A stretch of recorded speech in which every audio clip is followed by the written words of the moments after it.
जय हिंद दोस्तों, daily current affairs की क्लास पर आप सभी का स्वागत है। 28 मार्च 2023 के इंपॉर्टेंट डेली करंट अफेयर्स आइए देखते हैं। तो सबसे पहला क्वेश्चन ये रहा, वीमेंस प्रीमियर लीग 2023 का खिताब किस टीम ने जीता है? Who has won the title of Women's Premier League 2023? तो फ्रेंड्स इसका राइट आंसर है मुंबई इंडियंस। मुंबई इंडियंस ने अपना सबसे पहला वीमेंस प्रीमियर लीग 2023 का खिताब जीत लिया है। दोस्तों यहां पर आप इमेज में देख पा रहे हैं, यह है मुंबई इंडियंस की टीम। अब सवाल उठता है कि मुंबई इंडियंस ने किसको हराया है? तो आपको याद रखना है दिल्ली कैपिटल्स को हराया है। किसे हराया है? दिल्ली कैपिटल्स को हरा करके इस खिताब को अपने नाम कर लिया है। अब दूसरा सवाल आपसे पूछा जा सकता है कि यह फाइनल मैच कहां पे खेला गया? तो ब्रेबॉर्न स्टेडियम में खेला गया फाइनल मुकाबला और इसमें विजेता कौन बना? मुंबई इंडियंस बना है।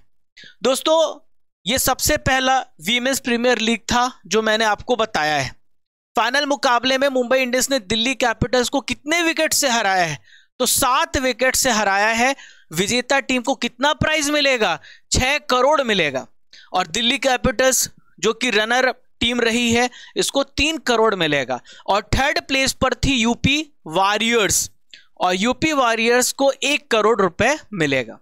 दोस्तों अब आपसे एक सवाल पूछा जा सकता है, जो विजेता टीम थी उसके कप्तान का क्या नाम है? तो इनका नाम है हरमनप्रीत कौर। क्या नाम है इनका? हरमनप्रीत कौर।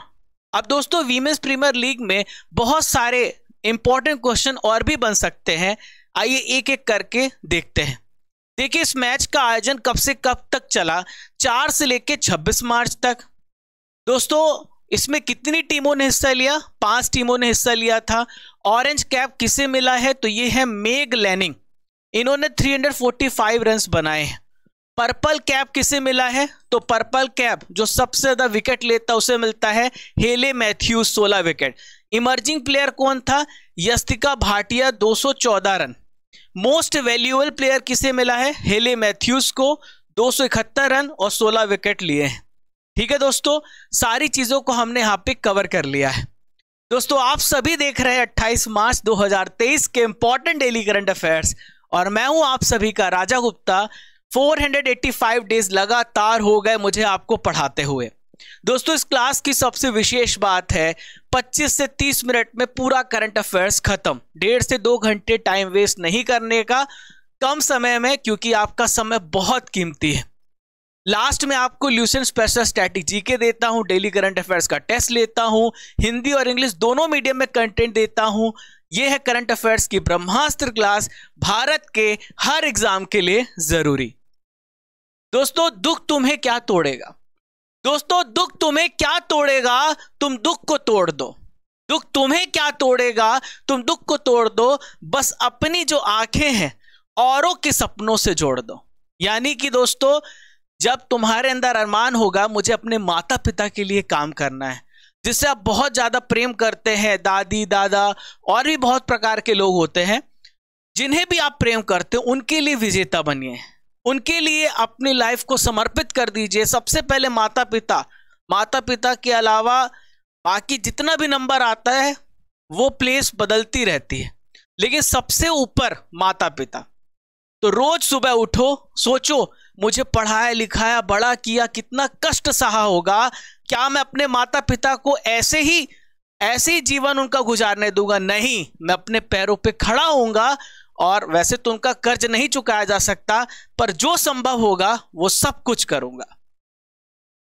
मिर्गी जागरूकता का बैंगनी दिवस कब मनाया जाता है? When is the Purple Day of Epilepsy Awareness Day observed? तो फ्रेंड्स 26 मार्च को मनाया जाता है। 26 मार्च को मनाया गया मिर्गी जागरूकता का बैंगनी दिवस। ये आपको याद रखना है, कई बार क्वेश्चन पूछा जाता है। एपिलेप्सी डे मनाया जाता है, बहुत ही खतरनाक बीमारी। आपको पता भी नहीं चलेगा, अपने आसपास के लोगों को देखा होगा, वो खड़े रहते हैं और वहीं पे अचेत हो जाते, गिर जाते हैं, मुंह से झाग निकलने लगती है, शरीर पूरा अकड़ जाता है और बहुत बुरी हालत हो जाती है। गाड़ी चला रहे हैं या फिर आग के पास हैं, कुएं के पास हैं, नदी तालाब के पास हैं, उनको खुद कुछ भी पता नहीं चलता दोस्तों। बहुत खतरनाक बीमारी है। हालांकि हमारे यहाँ अवेयरनेस नहीं है, तो बहुत सारे लोग सोचते हैं कि ये भूत प्रेत का मामला है।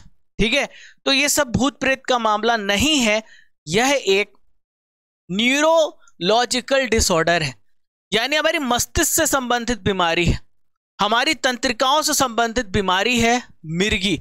और इसी को अवेयरनेस बढ़ाने के लिए दिवस मनाया जाता है। आपको थीम याद रखनी है, स्टिग्मा। क्या है? स्टिग्मा। दोस्तों, जो मिर्गी होती है हमारे दिमाग का जो मुख्य तंत्रिका तंत्र होता है, जिसे हम बोलते हैं सेंट्रल नर्वस सिस्टम, इससे रिलेटेड है। इसमें दौरे पड़ते हैं, जैसे मैंने आपको बताया है, और कुछ सेकंड के लिए, कुछ घंटों के लिए आप देखेंगे उनका बिहेवियर बदल जाता है। अब दोस्तों, एक आपको दिवस मनाना है 27 मार्च को, और यह है world theatre day.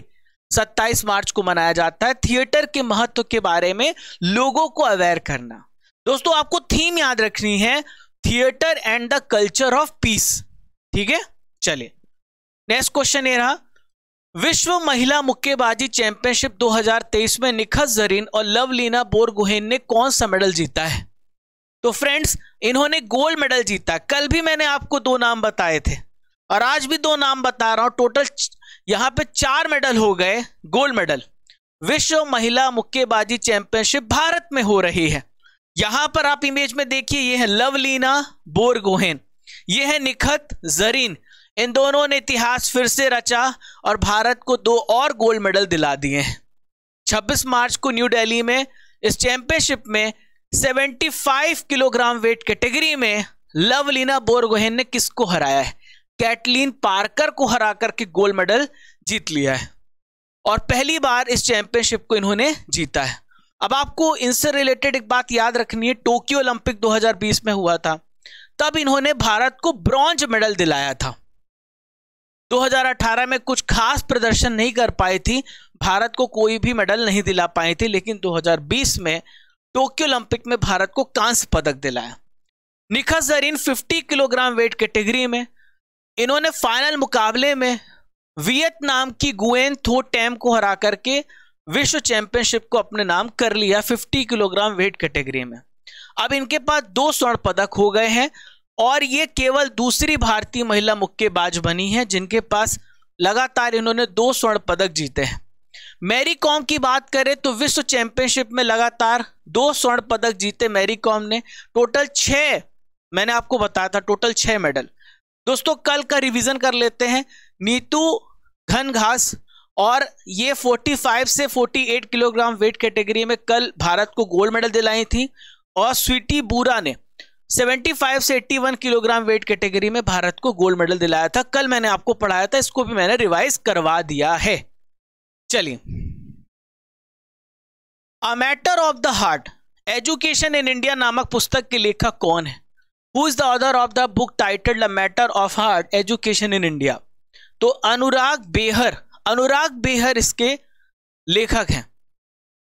A matter of the heart education India, इस पुस्तक के लेखक कौन है? अनुराग बेहर है। दोस्तों, अनुराग बेहर की बात करें तो अजीम प्रेमजी फाउंडेशन के सीईओ हैं और अजीम प्रेमजी यूनिवर्सिटी के संस्थापक उपाध्यक्ष, और इन्होंने इस पुस्तक में 10 कहानियों का संकलन किया, एक सीरीज है। और भी कुछ इंपॉर्टेंट बुक आपसे पूछी जा सकती हैं। विक्ट्री सिटी सलमान रुश्दी ने लिखी है। The poverty of political economics Meghnad Desai ने लिखा है। India's knowledge supremacy the new dawn doctor Ashwin Fernandes ने इस पुस्तक को लिखा है। दोस्तों, यूपी जीके का स्पेशल कोर्स हमारे रूट एप्लीकेशन पर आपको रिकॉर्डेड मिल जाएगा और यहाँ पर आपको स्टडी मटेरियल, मॉक टेस्ट सब कुछ मिलेगा। आपको यहाँ पर इंग्लिश की क्लासेस भी मिलेंगी। आप कोड यूज कर लीजिएगा RGCGT, राजा गुप्ता क्रेजी जिगरे, जहां पर आपको मैक्सिमम डिस्काउंट मिल जाएगा। कॉल बिफोर यू डिग, इस एप्लीकेशन को किसने लॉन्च किया है? Who has launched the Call Before You Dig app? देखिए, डिग मतलब होता खुदाई करना, है ना, मतलब तो नरेंद्र मोदी जी ने इस एप्लीकेशन को लॉन्च किया है। वैसे नाम से स्पष्ट हो गया होगा कि इसका मकसद क्या है। कॉल बिफोर यू डिग एक मोबाइल एप्लीकेशन है। आपने देखा होगा कि अपने आसपास जबरदस्ती आपने देखा होगा कि वहां पर खुदाई स्टार्ट कर दी जाती है, जिसकी वजह से हमारी संचार व्यवस्था, हमारी जो रोड प्रणाली है, बहुत कुछ प्रभावित होता है। तो ये जो अनियंत्रित खुदाई हो रही है, उत्खनन हो रहा है, इससे निपटने के लिए हमने call before you dig CBUD app को लॉन्च किया है। क्लियर है? और इस मोबाइल एप्लीकेशन को दूर संचार विभाग, संचार मंत्रालय के द्वारा स्टार्ट किया गया है। यह इसकी पहल है। क्लियर है? ये एप्लीकेशन क्या करेगा? जो एक्सकेवेटर्स हैं और जो प्रॉपर्टी ओनर्स हैं, उनके बीच में प्लान्ड एक्सकेवेशन करवाएगा। यानी कि जो उत्खनन करता है और संपत्ति के मालिक हैं, उसको आपस में जोड़ेगा ताकि भूमिगत संपत्ति की सुरक्षा सुनिश्चित की जा सके। ठीक है? और एक नियोजित खुदाई हो सके, क्योंकि जब ऐसे अनियंत्रित खुदाई होती है तो पानी, गैस, बिजली सप्लाई, ये सब प्रतिबंधित हो जाता है। ठीक है? और उसके संबंधित नुकसान को बचाया जा सके। दोस्तों, आज की नॉलेज की फैक्ट्री में अपकमिंग स्पोर्ट्स इवेंट्स को देखते हैं। ठीक है दोस्तों, 32वां ओलंपिक तो आप सबको पता टोक्यो में हुआ था। ठीक है? अब जो 33वां ओलंपिक होगा वो होगा पेरिस में। ठीक है? 34वां ओलंपिक कहां पर होगा? लॉस एंजलिस USA में 2028 में। जो 35वां ओलंपिक होगा वो ऑस्ट्रेलिया में होगा, ब्रिस्बेन में 2032 में। 36वां ओलंपिक होने के चांसेस भारत में हैं। हो सकता है कि 2036 में 36वां ओलंपिक भारत में होगा। 36वां राष्ट्रीय खेल पिछले साल मैंने आपको बताया था गुजरात में हुआ था 2022 में। 37वां राष्ट्रीय खेल जो 2023 में होगा वो कहां पर होगा? गोवा में होगा। 19वां एशियाई खेल हांगजू 2023 में होगा। 20वां एशियाई खेल कहां पर होगा? नगोया 2026 में। 21वां एशियाई खेल दोहा में होगा 2023 में, 30 में सॉरी। ठीक है? 22वां राष्ट्रमंडल खेल बर्मिंघम 2022 में हुआ था, आपको बताया था, बहुत बड़ा स्पोर्ट्स इवेंट होता है। 23वां राष्ट्रमंडल खेल ऑस्ट्रेलिया में होगा, विक्टोरिया में 2026 में। चले आगे। अच्छा लगा हो तो लाइक कर दीजिएगा। भारतीय वायुसेना और किसके बीच वायु प्रहार नाम का अभ्यास आयोजित हुआ है? An exercise called वायु प्रहार has been organized between the Indian Air Force and WUM। तो ये भारतीय सेना और भारतीय वायुसेना के बीच में वायु प्रहार अभ्यास आयोजित किया गया है। दोस्तों, अभ्यास तो विभिन्न देशों के साथ होते हैं और अपने सेनाओं के बीच में कोऑर्डिनेशन के लिए ये अभ्यास किए जाते हैं। समझ गए आप? तो ये वायु प्रहार 2023 हुआ है ताकि जो हमारी भारतीय वायुसेना है और जो हमारी भारतीय सेना है, थल सेना है, उसके बीच में अच्छे से कोऑर्डिनेशन हो सके। जितने भी ऊंचाई वाले क्षेत्र हैं वहां पर आसानी से युद्ध को जीता जा सके, ऐसी रणनीति पहले से तैयार।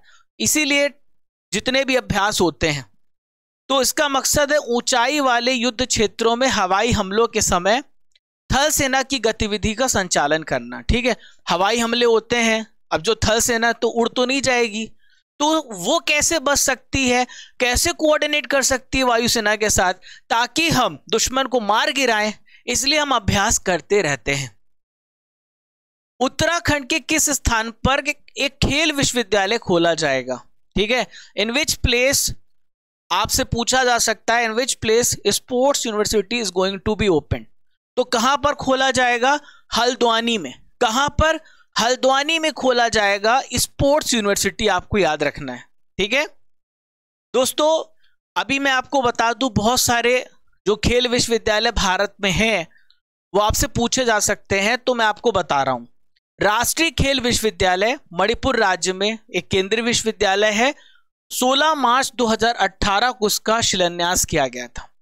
इसके अलावा Tamil Nadu physical education and sports university 2005 में चेन्नई में स्थापित की गई। कहां पर? चेन्नई में। और भारत का यह पहला शारीरिक शिक्षा विश्वविद्यालय स्पोर्ट्स यूनिवर्सिटी है। स्वर्णिम गुजरात स्पोर्ट्स यूनिवर्सिटी 2011 में स्थापित किया गया, गांधीनगर गुजरात में।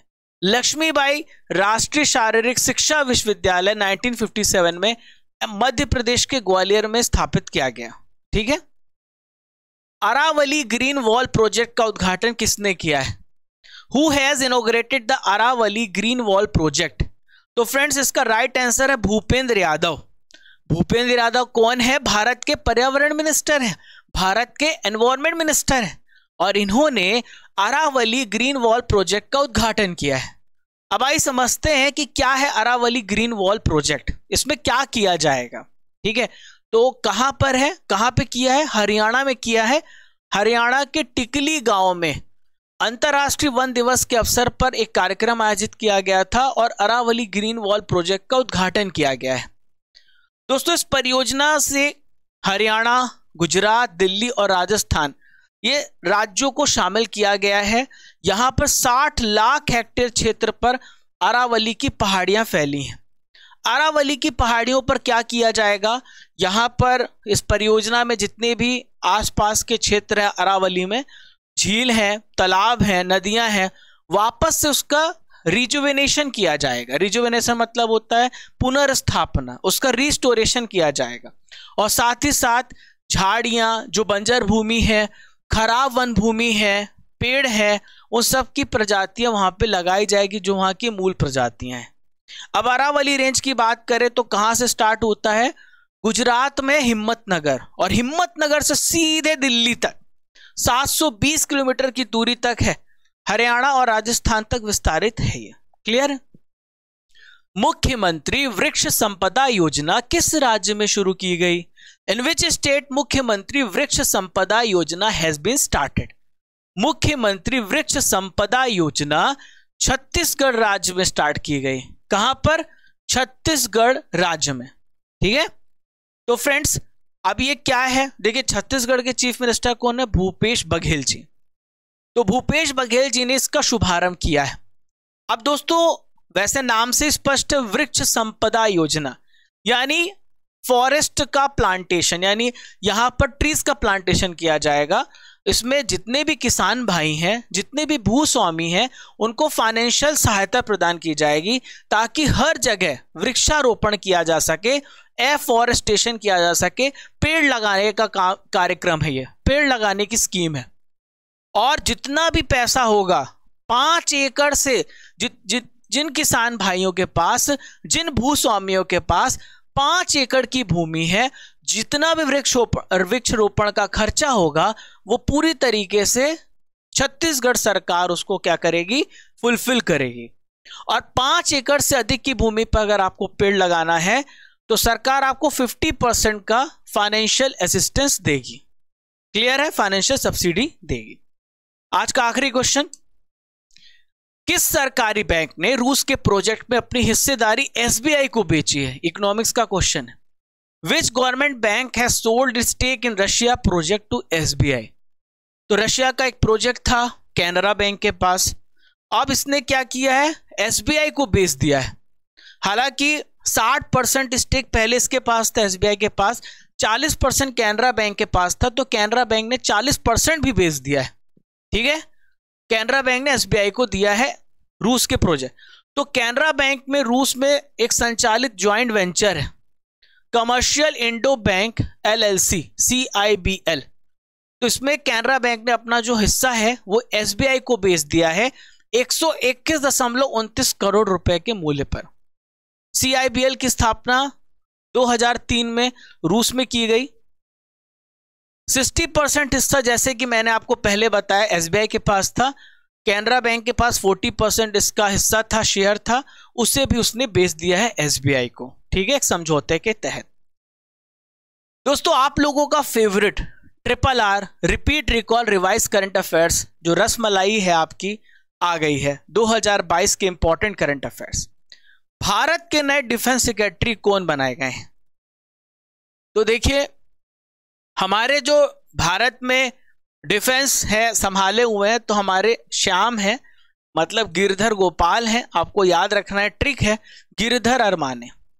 किस राज्य ने गिद्ध संरक्षण के लिए पैनल बनाया है? तो यह काम तमिलनाडु राज्य ने किया है, गिद्ध संरक्षण के लिए पैनल बनाया है। पुलिस स्मृति दिवस कब मनाया जाता है? 21 अक्टूबर को मनाया जाता है पुलिस स्मृति दिवस। ठीक है, भारतीय व्यापार संवर्धन संगठन के चेयरमैन और एमडी कौन बने हैं? तो इनका नाम है प्रदीप सिंह खरोला। किस आईआईटी ने 2021-2022 के लिए राष्ट्रीय बौद्धिक संपदा पुरस्कार जीता है? आईआईटी मद्रास ने जीता 2021 2022 का राष्ट्रीय बौद्धिक संपदा पुरस्कार। दोस्तों आइए चलते हैं 27 मार्च 2023 के इंपॉर्टेंट करंट अफेयर्स के रिवीजन सेक्शन पर। आइए देखते हैं आपको कितना याद है। Which medal has been won by Neetu Ghanghas and Sweety Bura in Women's World Boxing Championship? तो इन्होंने गोल्ड मेडल जीता है। Who has launched the rocket LMV-3? तो इसे किसने लॉन्च किया है? इसरो ने लॉन्च किया है। Where is the National Science Center Innovation Festival Program organized? कहां पे ऑर्गेनाइज किया गया? न्यू दिल्ली में। Who was the co-founder of Intel who has passed away recently? तो इनका नाम था गॉर्डन मूर। ठीक है, गॉर्डन बोलने पर आपके दिमाग में गार्डन बन रहा होगा। ठीक है, चलिए। Which state has fined 10 crores by NGT for failing to protect the Ramsar site? तो केरल।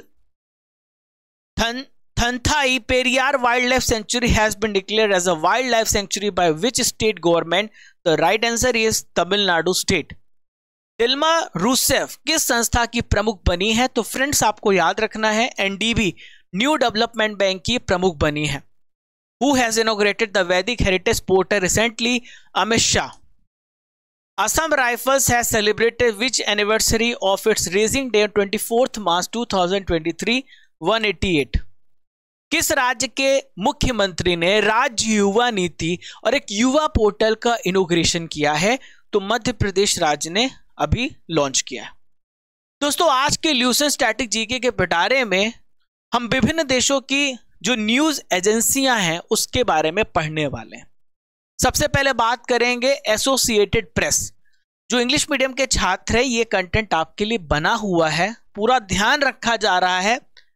भगवान करेगा आप अगर हमें सक्षम बनाएंगे तो हम जितने भी रीजनल लैंग्वेजेस है सब में आपको करंट अफेयर्स देंगे। ठीक है, एसोसिएटेड प्रेस की बात करें तो यूएसए की ये समाचार एजेंसी है।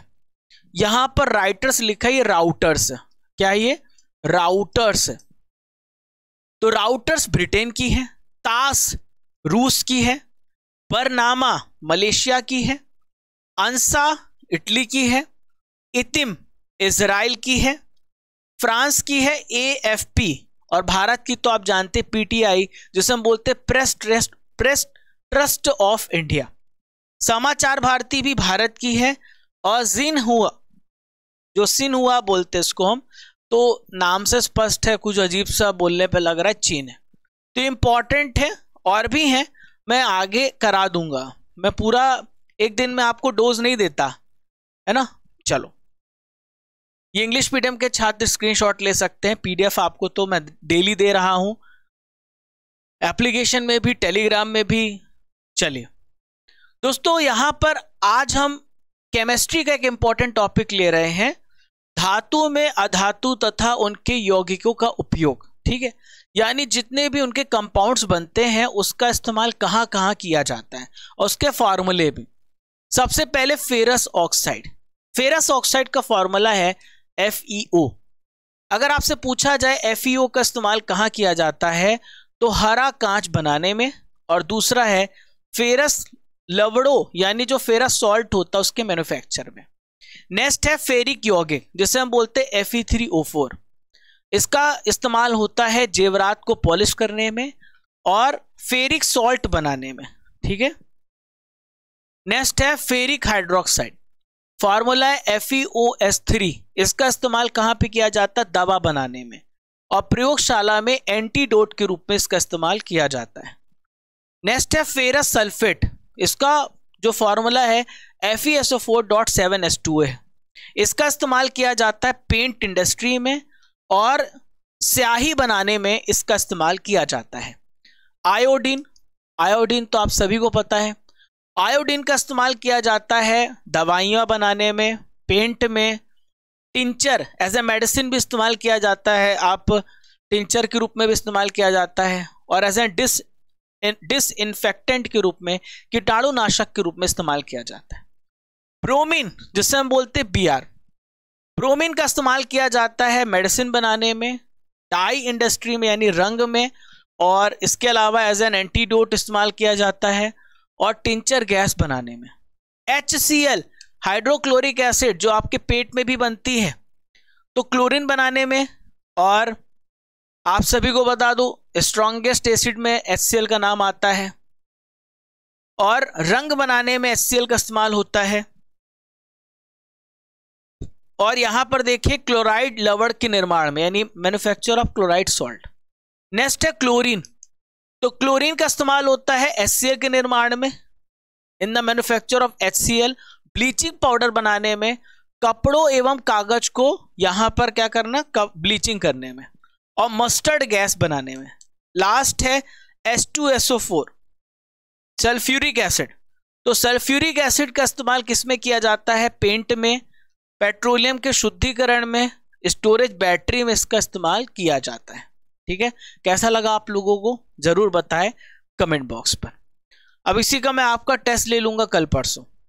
दोस्तों 28 मार्च के जितने भी करंट अफेयर्स आपने पढ़े पूरा अच्छे से, अब मैं आपका लूंगा टेस्ट। सल्फ्यूरिक एसिड का सूत्र क्या है, फॉर्मूला ऑफ सल्फ्यूरिक एसिड, यह है H2SO4। राउटर्स किस देश की समाचार एजेंसी है, राउटर्स है ब्रिटेन की, किसकी है, ब्रिटेन की। पुलिस स्मृति दिवस कब मनाया जाता है, 21 अक्टूबर को।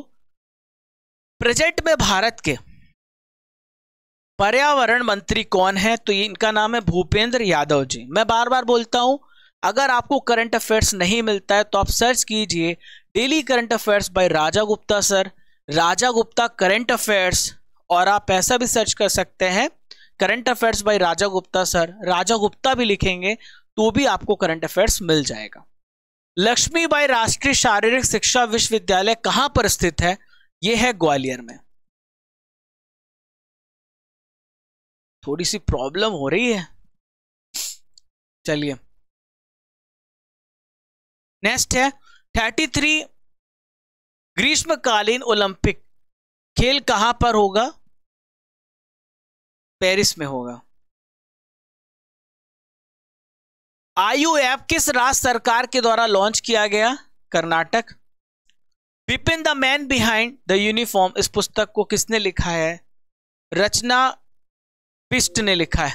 ठीक है, रचना बिष्ट रावत ने। गुलामी के शिकार लोगों की याद का अंतर्राष्ट्रीय दिवस, ये मैं आपको बताना भूल गया था, तो आपको याद रखना 25 मार्च को।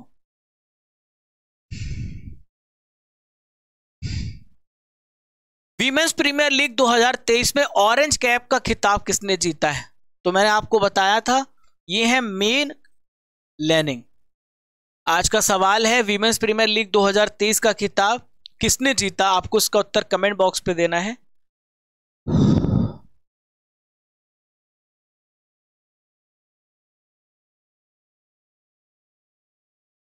दोस्तों पहचानो कौन सीरीज में आपको कल मैंने जो इमेज दी थी वो थी परुपल्ली कश्यप की, और इनके बारे में डिटेल्स दिया गया है। उमेश कनौजिया, राकेश जहांगीर, आप लोगों ने इसके बारे में लिखा है, और आज का जो इमेज है पहचानो कौन, वो आपको बताना है। ठीक है,